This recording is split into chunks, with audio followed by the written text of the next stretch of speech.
அறிவியல் ஆன்மீகத்தினுடைய 6வது பகுதி. தலைப்பு: எல்லாம் ஒன்றுமில்லை. எல்லாம் ஒன்றுமில்லை என்ற நிலை தொடர்ந்து நீட்டிக்க புது எண்ணங்கள் முழுவதும் வடிந்து உடலே ஒரு கூண்டுக்குள் செல்வது போன்ற அமைதி ஏற்படும். அப்போது அகம்புறங்களில் ஏற்படும் எதுவுமே ஒன்றுமில்லாமல் இருக்கும். இதை அனுபவிக்க தொடங்கினால்தான் நான் டியூயலிசம் என்பதை உணர முடியும். ஒவ்வொன்றையும் புற எண்ணங்களினால் தோன்றும் போது 2 மட்டுமல்ல 200 உணர்வுகள் கூட தோன்றும். ஒவ்வொரு உணர்வுகளும் நம்மை இன்னொரு உணர்வுக்கு அழைத்து செல்லும். அந்த அளவுக்கு எண்ணத்தின் வலிமை உண்டு. அதற்கென்று எவ்விதமான கேரக்டரை உணர்கிறோமோ இல்லையோ, அது உயிரோடு எழும் எனர்ஜி ப்ளஸ் மேட்டர் என்பதை புரிய வேண்டும். சக்தியானது எழுந்து கொண்டே உடலை இழுத்து கொண்டே இருக்கும். தனிமனித எண்ணத்தின் தூண்டுதலில் இயங்க ஆரம்பித்து அந்த உணர்வுகள் காந்தம் போல் பிறர் எண்ணங்களோடு கலந்துவிடும். இப்போதுதான் அம்மனிதனுக்கு மேலும் மேலும் பல்வேறு தூண்டல்கள் ஏற்பட்டு சும்மா இருந்த உடலை தவிக்க விடுகிறான். அது எவ்வளவு தாங்குமோ அவ்வளவையும் தாங்க முடியாத அளவுக்கு மூளையில் அசதி ஏற்பட்டு ஓய்வும் ஏற்படும். இதையெல்லாம் மீறும்போதுதான் மனச்சிதைவு ஏற்படும். அதனால் எண்ணம் என்பது சுனாமியை காட்டிலும் கொடுமையானது, ஒளியை காட்டிலும் மென்மையானது, காற்றை காட்டிலும் அதிக அதிக அதிக வேகமானது. இவ்வெண்ணங்களை நெகேட் பண்ண முடியவில்லை என்றால் நம்மோடு படுத்துக்கொண்டு உறங்கிக் கொண்டு எழுந்து கொண்டு நம்மை அதனுடைய பாதைக்கே அழைத்து செல்லும். எண்ணம் பிரச்சனையை மட்டுமே 24 மணி நேரமும் உருவாக்கி கொண்டே இருக்கும். அப்படியே அதிலிருந்து தப்பிக்கும் இயற்கை முறைதான் கனவற்ற உறக்கம். இன்றைய மனிதன் எண்ணங்களின் ஆக்கிரமிப்பில் மட்டுமல்ல, அதனுடைய சுனாமி கோரப்பிடியில் மாட்டியிருக்கிறான்.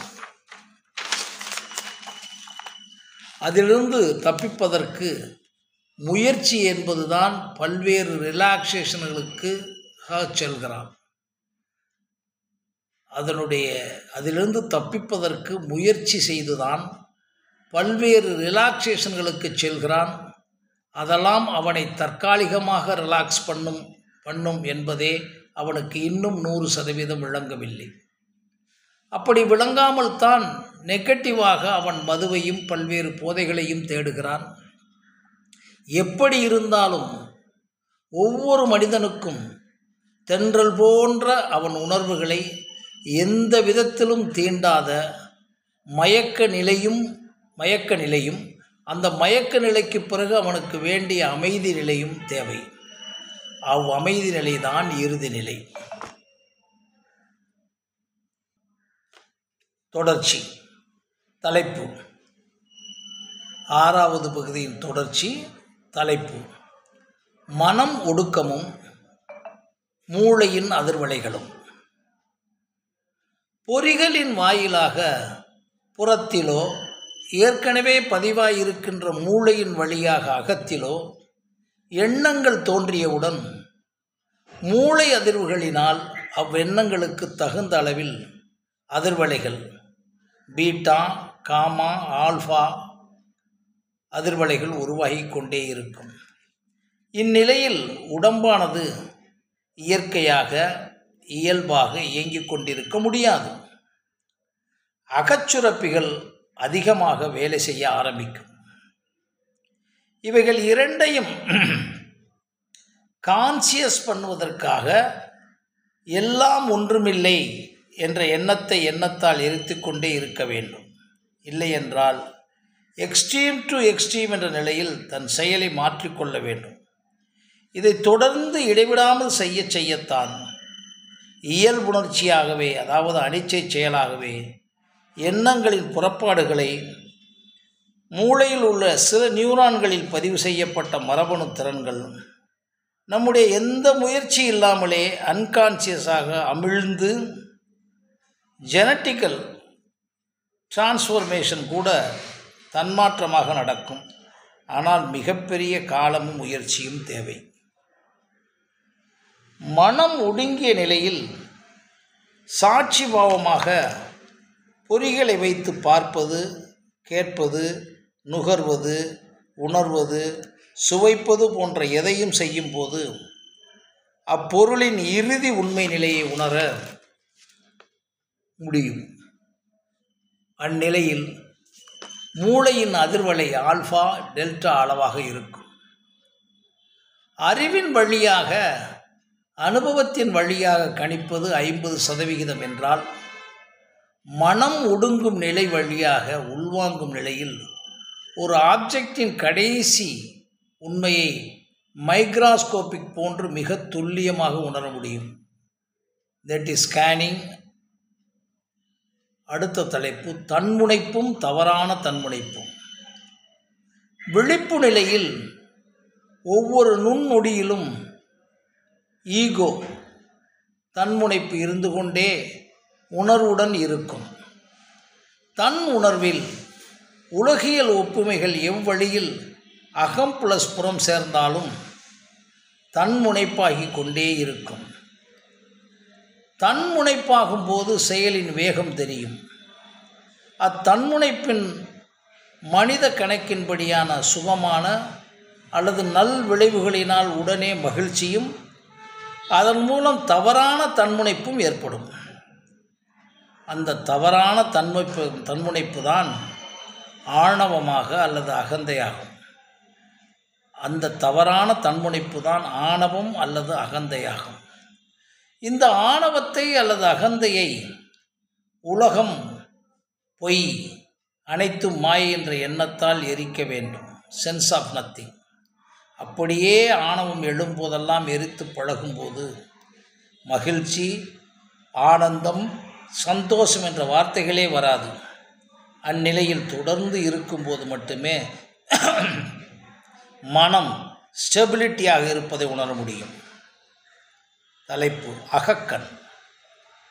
புற மனிதர்களை பற்றியும் புற பொறுப்புகளை பற்றிய ஒப்புமையும் இன்ஸ்பிரேஷனும் தான் இலக்கை உருவாக்குகிறது. ஒப்புமையும் இன்ஸ்பிரேஷனும் இல்லை என்றால் இலக்கும் இல்லை, எண்ணமும் இல்லை. இலக்கும் எண்ணமும் இல்லாத நிலையில் மனம் அகம் நோக்கி போகிறது. அகத்தில் ஆழ்ந்து போக போக இறுதியில் எண்ணம் அடங்கி ஒடுங்கி விடுகிறது. இந்த ஒடுங்குதலில் சாட்சிக்கான அகக்கண் திறக்கிறது. எந்நேரமும் சாட்சியாக மாறுகிறது. நீயாக இருந்தால் எண்ணமற்ற நிலை. தலைப்பு ஒரு மனிதன் தன்னுடைய மனம், உடல், அறிவு, மனச்சாட்சி, மரபணு திறன், காலம், இடம், பொருள் ஆகிய 8ம் 100% ஒத்துப்போகின்ற செயலில் ஈடுபடும் போது அவனை அறியாமலே மன அழுத்தம் குறைந்து விடுகிறது. இந்நிலை மூலம் அச்செயலிலே அவன் மூழ்குகிறான். அந்த ஒடுக்கத்தில் மனம் அலையாமல் அவன் செயலிலே ஆழ்ந்து விடுகிறது.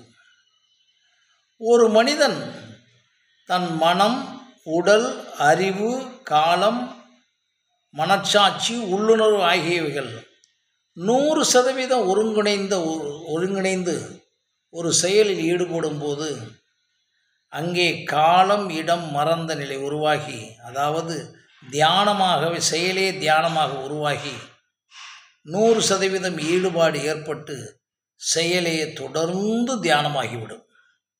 ஒவ்வொரு செயலும் தியானமற்ற தியானத்தில் நடைபெறுகிறது.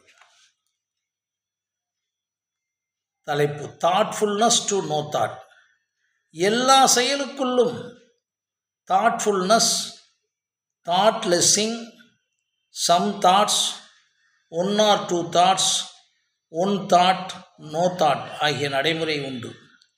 ஆனால் ஒன் தாட்டிற்குள் போவதற்குள் மனிதனின் எண்ணங்களினால் பாசிட்டிவ் ப்ளஸ் நெகட்டிவ் ஏற்பட்டுவிட்டால் மறுபடியும் தாட்ஃபுல்னஸ் ஏற்பட்டுவிடும். இதனால் டென்ஷன் மட்டுமே ஏற்படும்.